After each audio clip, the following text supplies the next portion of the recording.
Hey everybody, and welcome to the Mainstream Indie Music channel. We talk about all things indie music here. If you are new, we talk a lot about alternative, rock music, psychedelic. We talk about a lot of eras of indie music. We're even getting into a lot of history of indie music as well. Now, there's no doubt that a lot of the modern, I guess you could say, wave of indie music happened around the turn of the century in the early 2000s. But there was a turning point in that time period. And this was touched on a couple of videos ago. You have to remember that with the explosion of indie alternative music in the early 2000s, the reason for it was because of the invention of the internet. Now people had the power, indie bands had the power that they didn't have to kind of try their luck on just going on tour and seeing if they start developing a fan base, which was, pretty much the only way that all bands really back then got around. But they had to use different avenues, and they were able to now. They didn't have to just solely rely on their local indie radio station anymore. You had the power of the internet. You could release music online. And you didn't have to have fancy recording equipment. It could be done, right in your garage, right in your basement, whatever. And so because it was becoming so accessible, coupled with because of the internet, there was a bigger outreach.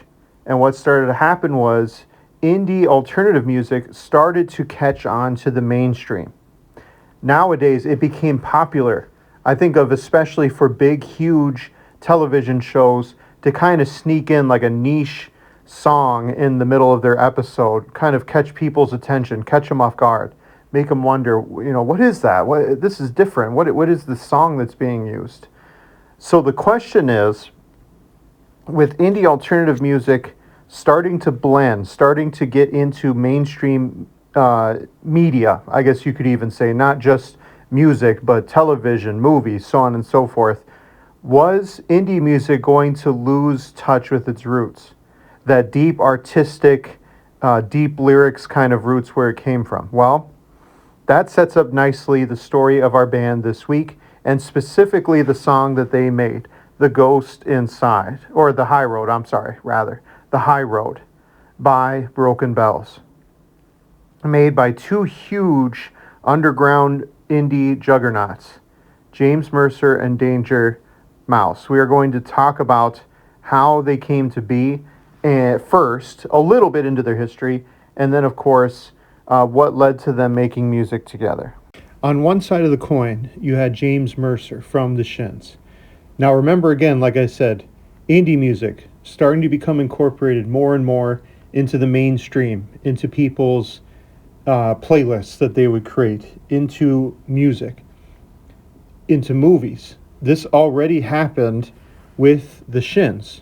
As the kind of sleeper hit back then, Garden State with Zach Braff and Natalie Portman incorporated a lot of music from the Shins, causing, again, a lot of people to say, hey, what is this? This song is really catchy. I've never heard of this band before. They're not on mainstream music channels. They started to check them out. They started to listen to their music. They started to buy their CDs. The Shins, James Mercer, are legends in their own right. They built their own band. But on the other side of things, you had, once again, Danger Mouse. Now, again, he himself was another titan in the industry with the Grey album, where he mixed Jay-Z and the Beatles albums together. It was a huge underground thing.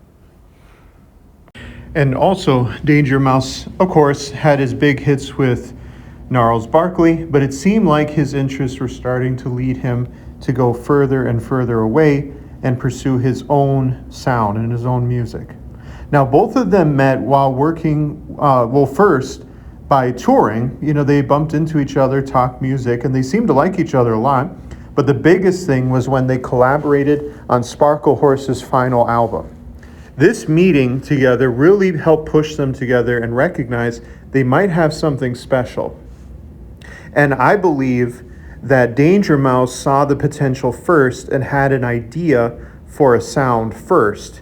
And so both of them started to work together. Their music was very somber, very had a huge like landscape kind of sound as well, some kind of darker lyrics. If anything, it seemed like they were continuing the sound that they were making while working with Sparklehorse.